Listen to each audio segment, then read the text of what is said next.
Hello, I am Victoria Buggs, the founder of Center for Health Educators and Safety Specialists, LLC. We are a health and safety training center. We are a service-based business that offers health and safety trainings as well as certifications. As a nurse, I have worked in facilities where I needed in-service training after an 8-hour to a 12-hour shift. You can imagine how exhausting that would be, right?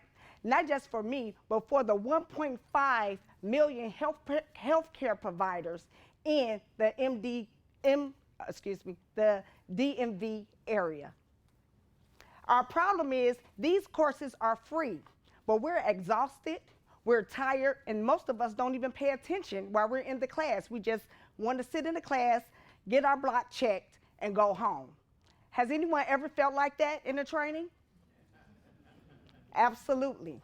So the Center for Health Educators and Safety Specialists has come up with a solution to help healthcare providers that need CPR and first aid training, which is a requirement for their occupational job. So what we do is we provide our courses virtually, hybrid, in person, and off-site. We make sure that we offer our trainings that are accessible to all healthcare providers that need to have this training to continue their job. Our target market currently are healthcare providers. Again, there are 1.5 million in our area, and there are also 2,117 health organizations as well in this area. So we have a lot of people that we can train, or a lot of healthcare professionals that we can train. Additionally, we have also identified child care providers as our second target market because they need CPR training to watch children and open up their facilities. As another organization that's not listed is lay people. Lay people are individuals that need CPR training for just to know their business or require for occupational job or something. Center for Health Educators Safety Specialists, we offer a full service business. We are nationally recognized and accredited by the American Heart Association, the American Red Cross, the American Safety and Health Institute, and the National Safety Council. We are able to teach nationally across the United States of America, and we have trained 25 instructors abroad. Our courses are in-person, hybrid, online, and off-site. So you can log into our courses that we send you a link to, and you can do your classes from wherever you're at. After you do the theory portion of your class, you will then in turn be able to come to our site or wherever site you're at, and we'll do a hands-on certification. Our sales and marketing plan includes connecting with more B2B organizations, because currently we are working with the Maryland State Department of Education, so that's one of our B2B organizations, but we need to leverage more because we are an approved training center and a American Heart Association training site. We need to get into our communities to let everyone know that we are there. We need to join local organizations as well as attend more local events. Here is our financial model. Our financial model consists of us being a profitable business in 2021 as well as 2022. In 2023, we want to leverage our B2B relationships and partnerships. We want to offer more classes, which is active shooter training and mental health first aid. My team, I am Victoria Buggs. I'm a registered nurse. I'm a health educator. And I have all the credentials in health and safety, OSHA training, American Heart Association, and the list goes on and on. Currently, we have our Monty Buggs and Michaela as our volunteers.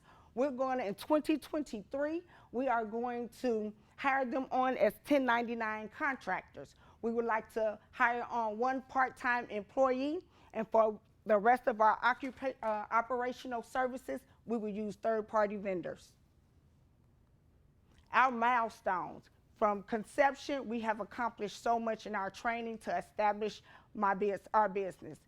As you can see, and today we're approved training site, approved training site. We have plethora of courses, and we are also a ClearWave lab. Moving on, we mentioned that we want to hire 2 1099 contractors. We want to reach a revenue goal of $74,000, and we want to become a training center with 3 to 5 B2B organizations and build traction for B2G opportunities in 2023. And moving on to 2024, we would like to gain a contract with the VA. Investors, I need your help. I need your help in hiring 2 1099 contractors, 1 part-time employee. I need your help to brand and market my business so I can make my financial target of $74,000. Hire the people that I need. Go after government contracts that I know that my organization is qualified to do business with, and retain a business attorney. Thank you for your support.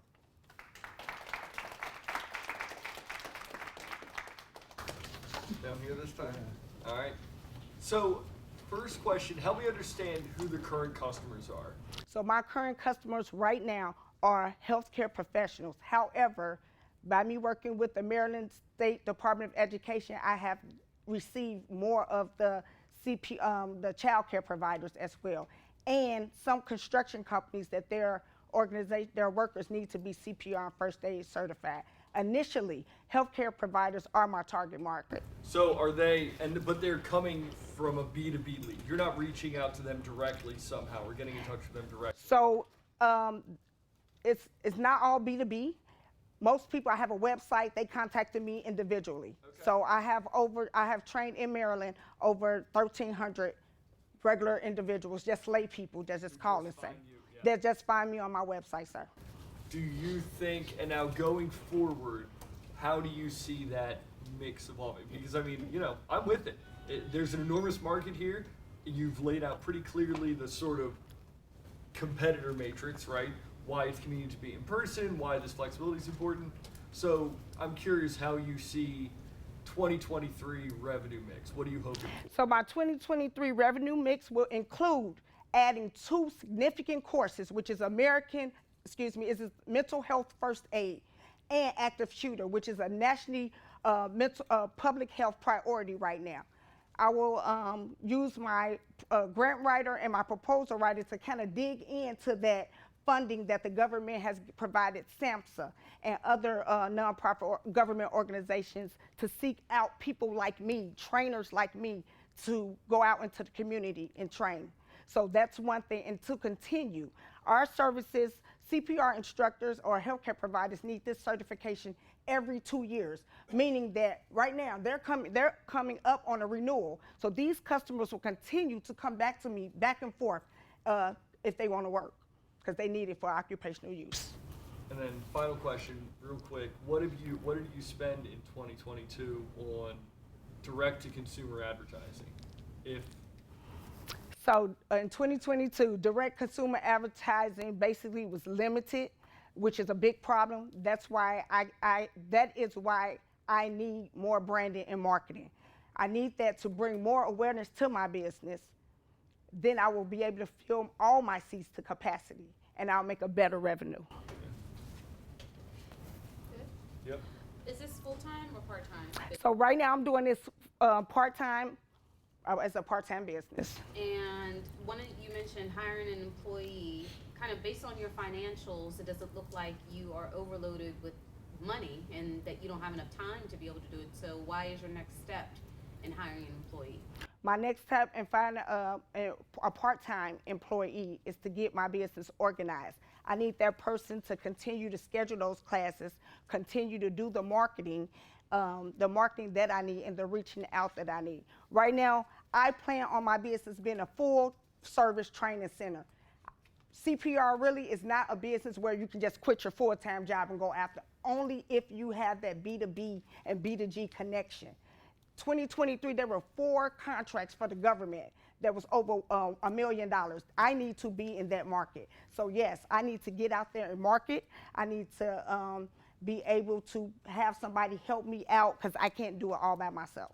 So I agree. Who is responsible for the certifications? Is it the people or the facilities that they? I am responsible for the certification. I am approved training center and an approved training site. No, I'm not speaking for you. I'm saying with your customers, whose responsibility is it for their certifications to be renewed and updated? Is it the own person's responsibility? It is the own person's own responsibility. Because of that, why wouldn't you have a focus to business to consumer instead of your focus being business to business? My business to consumers are already generated through their, every time you get a car, it sends you updates on that. So they're normally coming back. So these people can choose whether they want to come to my site or not to renew their cards. Even though I send them out a notification, they can say, well, I don't want to go here, I can go somewhere, it's cheaper. So I want to move my business up higher to get those business to business organizations that continuously require different trainings, because different trainings, which is the 2 classes I'm adding, not just CPR and first aid. Yeah, that kind of answers the questions that I had regarding whether it's going to be healthcare professionals or the providers that would be the target market, but it does seem like now it's the professionals themselves, Yes. since they're required to stay up to date on those certifications. So this is going to be more feedback than question. I analyze business plans all day, every day to help people get SBA loans. So in the future, if you're looking at growing, one thing I'd recommend doing is narrowing down that target market from that 18 to 62 age range. Typically, they're looking for a 10 to 15 year age range. So that way we stay a little bit more niche down. We have other people as those outliers, right? Yes, sir. So just for the sake of the business plan and how we get that built out for the future. One other thing I wanted to mention as well. So I'm in the firearms industry. I do active shooter trainings, Atlas drills. We work with schools, government agencies, churches, etc. Churches would be another realm that I would look into because they're Yes, sir. typically a vulnerable asset, and many of them have watchman teams, etc. And they're looking for those stop the bleed trainings, etc. To assist those members there. So again, just feedback there on the business plan. Thank but you. I appreciate your passion, and also love that you're wearing a branded apparel as you're up here doing your presentation. Thank you. I think we're up, so I'm just going to say, nice job on the capability statement. I think it was one of the better ones that we saw today. It Thank was you. really concise and really told the story what you did. Thank you, sir. Thank you. Good job. And our third place goes to Miss Victoria.